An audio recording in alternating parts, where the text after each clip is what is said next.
مسلمان گھرانوں کا اگر آپ رینڈملی اس کا کوئی ایگزامینیشن کریں، کوئی جیسے دنیا میں لوگ سروے کرتے ہیں، کوئی ایسا اسلامک سروے ہو جائے کہ 1,00,000 والدین میں سے کتنے والدین ہیں جو اپنے بچوں کو قرآن، حدیث اور عالم یا حافظ بنانے کے لیے اللہ کی راہ میں دینے کے لیے تیار ہوتے ہیں۔ پیدا ہوتے ہی ان کی توجہ کا مرکز کوئی عاشقان رسول کا مدرسہ ہوتا ہو، کوئی جامعہ ہوتا ہو، جیسے مدرسۃ المدینہ، جامعۃ المدینہ ہے، ایسا کوئی ہوتا ہو کہ چلو ہمارا بچہ یہاں جائے گا، نہیں، پہلے سے دیکھا جائے گا اسکول کون سی اچھی ہے۔ بدقسمتی کے ساتھ کافروں کے سپرد کرنے پر بھی یہ چکتے نہیں ہیں کہ بس تعلیم ملے گی، انگریزی اچھی سیکھ لے گا، فلاں اچھی سیکھ لے گا۔ ارے اللہ کے بندو، تمہارا بیٹا تمہارے ہاتھ سے چلا جائے گا، اپنے ہاتھ تو ہی اپنا سرمایہ لٹا رہے ہو۔ کوئی اپنا سرمایہ پرایوں کو دیتا ہے کیا؟ کبھی نہیں دیتا۔ کبھی کسی غیروں کو آپ نے اپنا روپیہ دیا ہے؟ اتنی بڑی اولاد جیسی نعمت اٹھا کر غیروں کے حوالے کر رہے ہو، خود خدا کا خوف تو کرو، سوچو تو صحیح کر کیا رہے ہو۔ آنکھیں بند ہو گئی ہیں، آنکھیں کھولیے، دعوت اسلامی آپ کی آنکھیں کھول رہی ہے۔ اور دنیا بھر کے والدین کو چاہیے کہ سمجھنے کی کوشش کریں، اپنی اولاد کو اگر دنیاوی تعلیم بھی دلانی ہے تب بھی دیکھو تو صحیح کہ کس کے ذریعے دلائی جا رہی ہے اور کیسی دلائی جا رہی ہے، کون سی دلائی جا رہی ہے۔ کہ بچہ بڑا ہو کر ویسے آپ کا کون سا رہے گا، کیونکہ اسے اسکول میں سکھائی کب تھا کہ میں نے والدین کے ساتھ کیا کرنا تھا، اور آپ نے بھی اپنے گھر میں بیٹھ کر کون سا اس کو آخرت ہی کا زیادہ درس دیا تھا۔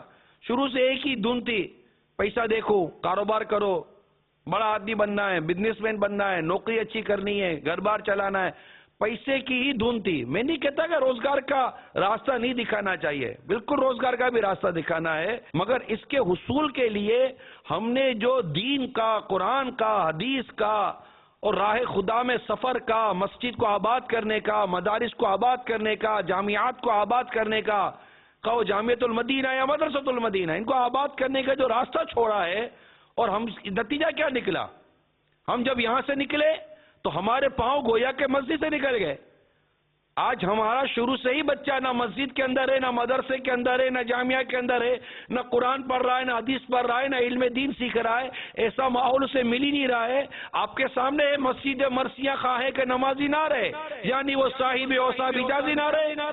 جو علم ان کو سیکھنا فرض تھا وہ علم نہ سیکھا، ماں باپ نے نہ سیکھا، اولاد نے نہ سیکھا، نہ دادا نے سیکھا، نہ دادی نے سیکھا، نہ نانا نے سیکھا، نہ نانی نے سیکھا، نہ والی نے سیکھا، نہ بیٹے نے سیکھا، نہ شوہر نے سیکھا، نہ شوہر نے سیکھا، نہ بیوی نے سیکھا۔ جنرلی بات کر رہا ہوں، نارملی طور پر ہمارے پاس علم دین کہاں ہے؟ ہمیں تو یہ نہ کہ چلو دینی تعلیم مفت میں ہوتی ہے، مفت ہوتی ہے، عرف ہے، مفت کا تو منع بھی نہیں ہے، کھانا پینا کتابیں وغیرہ سب یہاں فری ہوتی ہے، پھر بھی کوئی پڑھنے نہیں آتا، اور کالج یونیورسٹی کے اندر لاکھوں کروڑوں روپے کا انویسٹمنٹ ہوتا ہے، پھر بھی وہیں جاتے ہیں۔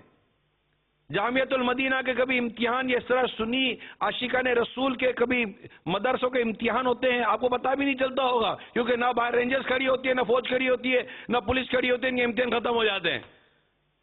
عاشقان رسول کو آپس میں لڑائی جھگڑے سے کیا کام؟ اور جب کالج یونیورسٹی کا امتحان ہوتا ہے تو فائرنگ ہوتی ہیں، پولیس اور رینجرز کھڑی ہوئی ہوتی ہے کہ آپس میں لڑ پڑتے ہیں، ان میں گروپ بازیاں بنی ہوئی ہیں۔ تو آؤ نا وہاں جہاں امن و محبت و سلامتی ہے، اسلام و دین جہاں صحیح معنوں میں اسلام و دین اور ایمان کامل کا درس ہوگا، وہاں امن بھی ہوگا، وہاں سلامتی بھی ہوگی، وہاں محبت بھی ہوگی، وہاں راحت بھی ہوگی۔